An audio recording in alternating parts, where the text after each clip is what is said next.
as I tell you the latest news from our association. It's an update.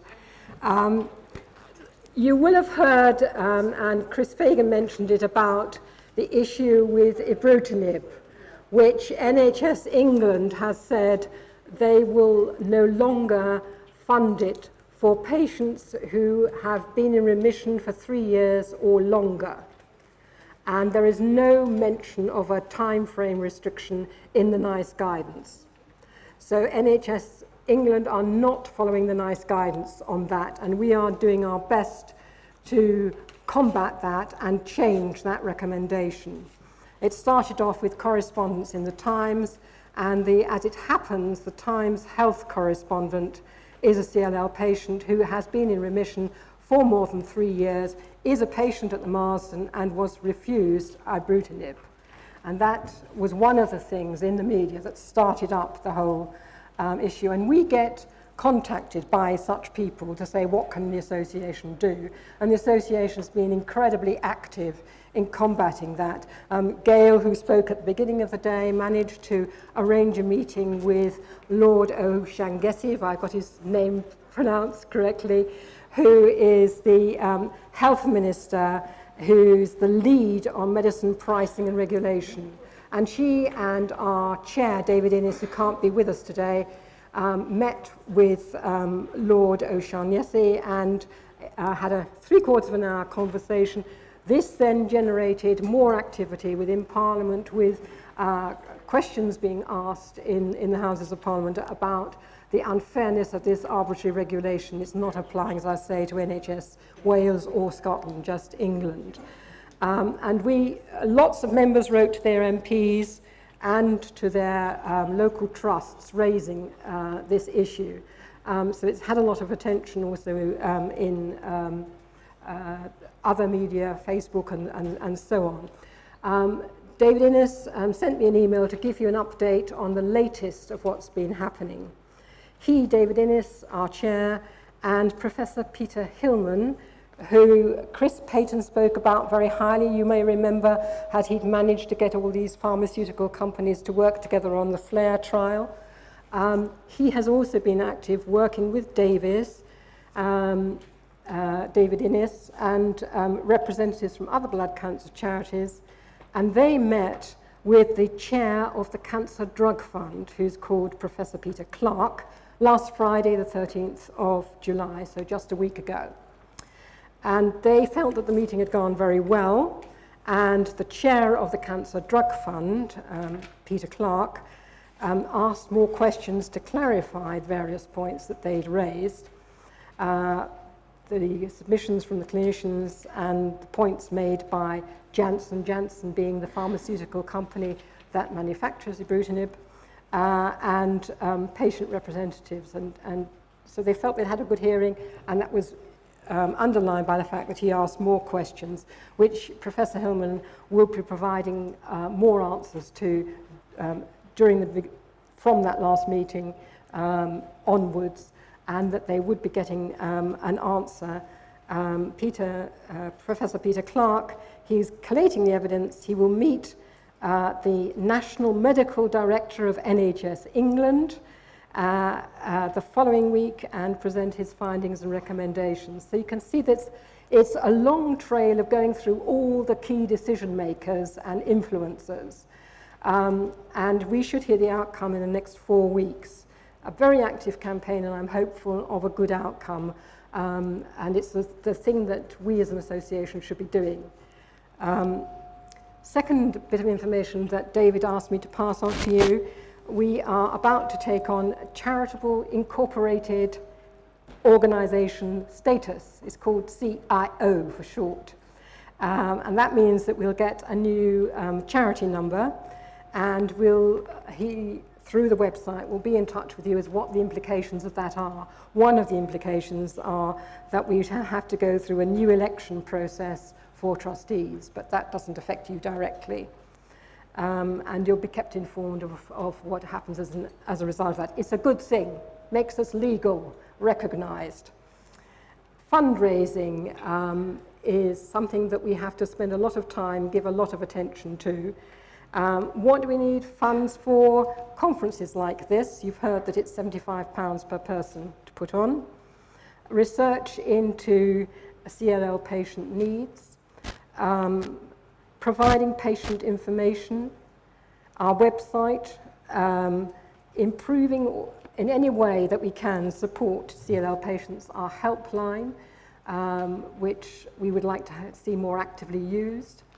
And we feel gives a very valuable personal service by people who have had personal experience of CLL, namely patients. So trustees raise funds through a variety of means. They do it through pharmaceutical companies. We have a large amount of our funding from them, which we are very careful to make sure it does not put us in a compromising situation. So it's done very transparently and is in a way that is acceptable to us. We're looking into how we can make use of charitable trusts and similar organisations. And as you've heard earlier on, we've just signed up to the website for information on leaving legacies. We've just had a legacy from somebody who named us as a beneficiary for the sale of her house. And that potentially will give us quite a generous amount of money towards our activities. Individual sponsorships. I should mention the London 10-kilometre run, which took place on the 15th of July, last Sunday. And we had, I think, 22 people running for CLL. And Sarah tells me they raised between them £18,500, which I think is a record. And a special mention to Gail, who got 8,000 and with gift aid is still working on it to get it up to 10,500. So that is, she's been going out on early morning runs with the dogs for months to achieve this 10-kilometre run. It's, so that I admire as much as the 10,500.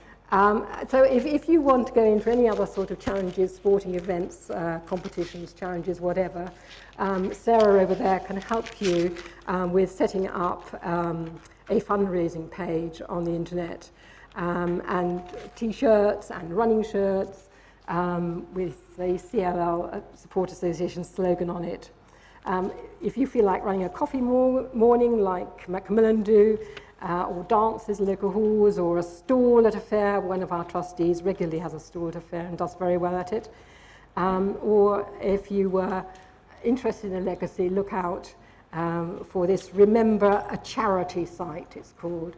We will shortly be up there if you would like to remember us in that way. So now, one more thing on the update. You may have heard of Blood Cancer Awareness Month, which is every year in September. And the initiative, we've already sent out an invitation to you, which you may have seen, to ask for people to volunteer to be case studies and appear in social and other media, either through video or through audio recordings, which will be facilitated by interviews. And they're going to have 4 sites. It's run jointly by all the blood cancer charities and the pharmaceutical company Janssen, who do the funding of it. And they're having 4 sites for installations: Edinburgh, Birmingham, Wales and London. They haven't said where in Wales, but Wales. And they want people who live in those localities to support the media coverage in those areas and the case studies for those areas. And the message that they're trying to get out is to make blood cancers as widely recognized as the big 4, which are breast, prostate, lung and bowel. But blood cancer is the 3rd biggest cancer killer in the UK and should be amongst the big 5 with those other 4 solid tumors. But then it's not amongst them, and it should be, and that's what they're aiming for. So that we get the attention that we deserve. And another aim is to get the government to put blood cancer in the next cancer strategy. Periodically, there are cancer strategies written by the NHS, which are giving their plans for the forthcoming years, and it doesn't at the moment include blood cancers. We want that to change.